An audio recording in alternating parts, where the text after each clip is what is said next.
का क्राइसिस चल रहा है जिसमें आपकी मदद चाहिए।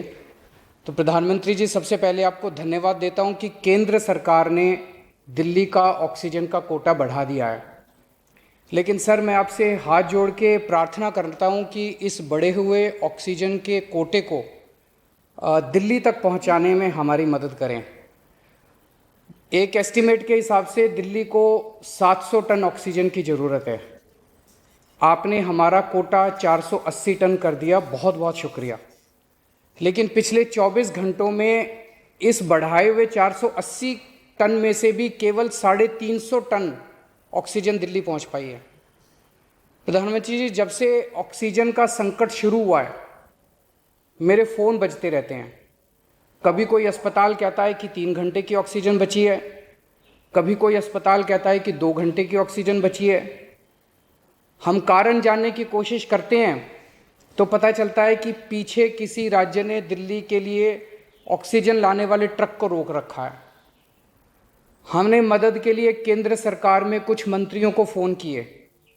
शुरू में उन्होंने खूब सहयोग किया सर, लेकिन अब वो भी बेचारे थक गए हैं। सर, देश के संसाधनों पे तो 130 करोड़ लोगों का अधिकार है ना।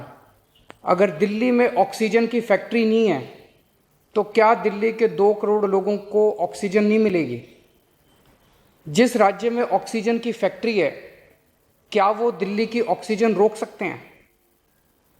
ऐसे में हम क्या करें? सर, मैं आपका बेहद शुक्रिया अदा करना चाहता हूं कि आज आपने ये मीटिंग बुलाई है, बहुत सही समय पे ये मीटिंग बुलाई है।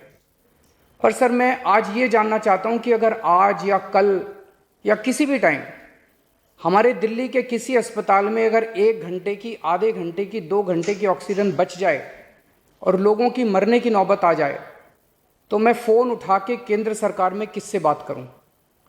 सर, मैं ये जानना चाहता हूं कि अगर कोई राज्य दिल्ली के कोटे की ऑक्सीजन का ट्रक रोक ले तो मैं फ़ोन उठा के किससे बात करूं?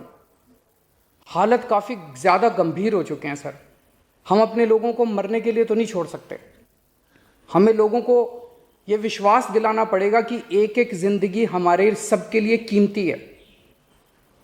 हम आपसे फिर से दिल्ली के लोगों की तरफ से हाथ जोड़ के अपील कर रहे हैं कि सर, तुरंत कोई कठोर और सार्थक कदम नहीं उठाया गया तो शायद दिल्ली के अंदर कोई बहुत बड़ी त्रासदी हो सकती है।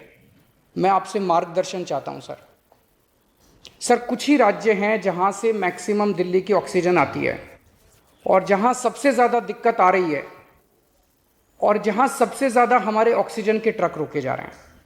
मेरी आपसे विनती है, अगर आप उन राज्यों के मुख्यमंत्री को एक बार बोल दें, फ़ोन कर दें कि हमारे ऑक्सीजन के ट्रक ना रोकें, तो दिल्ली के लोगों को ऑक्सीजन मिल जाएगी। आपका एक फ़ोन ही बहुत है सर उनको। आपसे हाथ जोड़ के विनती कर रहा हूं कि सर, आप हमारी मदद कर सकते हैं। आप कृपया हमारी मदद कीजिए और अस्पताल में लोगों को, ताकि ऑक्सीजन मिल जाए। ऑक्सीजन की कमी के कारण अस्पताल में जो हालत बने हुए हैं वो अब देखे नहीं जाते। लोग बहुत ज़्यादा तकलीफ़ में हैं सर। पूरी रात हम सो नहीं पाते, नींद नहीं आती। इनका मुख्यमंत्री होते हुए भी मैं कुछ नहीं कर पा रहा। डर लगता है कि ऑक्सीजन की कमी से कहीं कोई बड़ा हादसा ना हो जाए। ईश्वर ना करे, अगर ऑक्सीजन ना मिलने से कुछ अनहोनी हो गई तो हम सब कभी अपने आप को माफ़ नहीं कर पाएंगे। प्रधानमंत्री जी, कोरोना से देश को बचाने के लिए एक नेशनल प्लान बनना चाहिए। इस नेशनल प्लान के अंतर्गत देश के सभी ऑक्सीजन प्लांट्स को तुरंत आर्मी के जरिए केंद्र सरकार टेक ओवर करे। ऑक्सीजन प्लांट्स से निकलने वाले हर ट्रक के साथ एक आर्मी का एस्कॉर्ट व्हीकल रहेगा, तो कोई उस ट्रक को फिर आगे रोक नहीं पाएगा। सर, दिल्ली का जो ऑक्सीजन का कोटा आपने बढ़ाया, हम उसके बड़े शुक्रगुजार हैं।